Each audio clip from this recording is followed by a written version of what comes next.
L'urgence climatique, la transition écologique, l'agenda 2030, les fameux objectifs de développement durable des Nations Unies, on en entend parler partout, n'est-ce pas?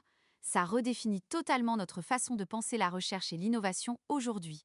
Et c'est un sacré défi pour se lancer dans un projet entrepreneurial, car la valeur ajoutée que vous allez devoir créer devra concilier à la fois la viabilité de votre modèle économique, la désirabilité de votre produit ou service auprès de vos clients, et la réduction des impacts sociaux de votre entreprise, voire pourquoi pas créer des externalités positives.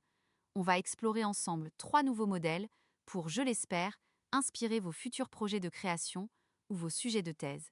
C'est parti. On commence tout de suite avec la responsabilité sociétale des entreprises, ou RSE.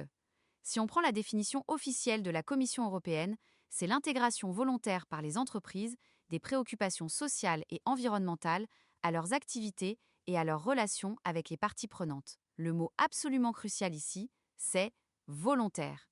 L'entreprise n'y est pas obligée légalement, mais elle décide de conjuguer sa performance économique avec un impact moindre, ou mieux, un impact positif. C'est une vraie démarche proactive, accessible à toutes entreprises. Pour les guider, elle s'appuie sur la norme internationale ISO 26000, une vraie boussole qui tourne autour de 7 grandes questions centrales. La gouvernance, les droits de l'homme, les conditions de travail, l'environnement, bien évidemment, mais aussi la loyauté des pratiques, la relation avec les consommateurs et l'impact sur le développement local. Vous voyez, on regarde vraiment l'entreprise à 360 degrés. Mais bon, faire des promesses, c'est bien, les prouver, c'est mieux. Pour montrer que cet engagement n'est pas juste du vent, les entreprises font appel à des tiers de confiance. C'est là qu'entrent en jeu des labels très exigeants, comme Engagé RSE ou la fameuse certification B Corp. En fonction de la taille des entreprises, certains sont plus adaptés que d'autres.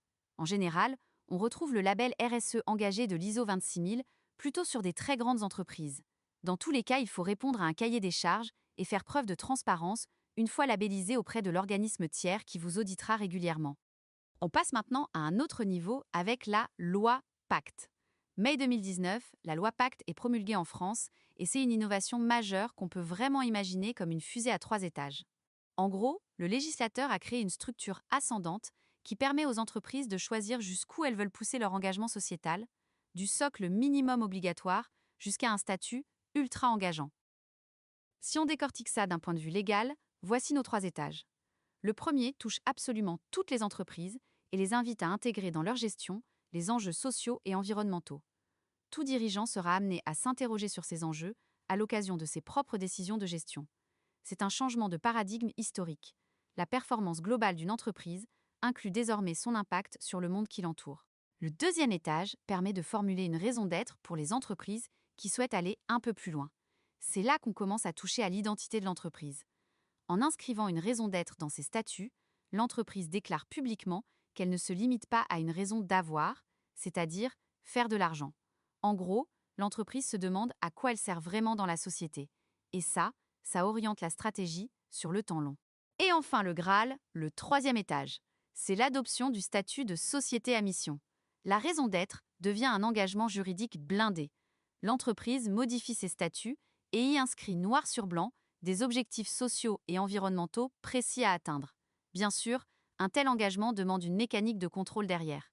Pour une société à mission, il faut mettre en place une gouvernance spécifique et un comité de mission. Et surtout, un organisme tiers indépendant viendra auditer l'entreprise. C'est le gendarme de la mission. Il vérifie que les beaux discours dans les statuts se traduisent par des actes concrets sur le terrain. Troisième et dernier modèle de notre tour d'horizon, l'agrément ESUS. ESUS, ça veut dire Entreprise solidaire d'utilité sociale. Alors attention, ce n'est pas un label, mais un véritable agrément d'État issu de la loi de 2014 sur l'économie sociale et solidaire. Et la grande différence, c'est que l'utilité sociale de l'entreprise est carrément l'objectif principal et absolu, l'impact avant tout. Pour cela, vous devez prouver que votre mission sociale a un impact direct sur vos finances, sur votre compte de résultats. Plus radical encore, les écarts de salaire sont strictement plafonnés en interne. Oubliez les PDG payés 300 fois le SMIC, c'est illégal ici. De plus, interdiction d'aller spéculer avec les titres sur les marchés financiers. Vous allez me dire, avec ce niveau de contrainte, y a-t-il des contreparties? La réponse est oui, avec les financements. Cet agrément déverrouille l'accès à l'épargne solidaire. C'est un écosystème où des investisseurs et des citoyens placent leur argent avec une sorte de garantie de l'État, spécifiquement pour financer des projets à impact. Bon, mettons les pièces bout à bout. Ces 3 modèles, c'est une progression claire, un engagement croissant.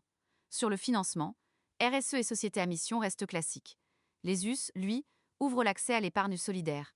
Sur la gouvernance, on part d'un label volontaire, on passe à une vraie modification des statuts avec la loi Pacte, et on arrive aux contraintes dures de l'ESUS avec le plafonnement des salaires, la redistribution de la valeur repensée.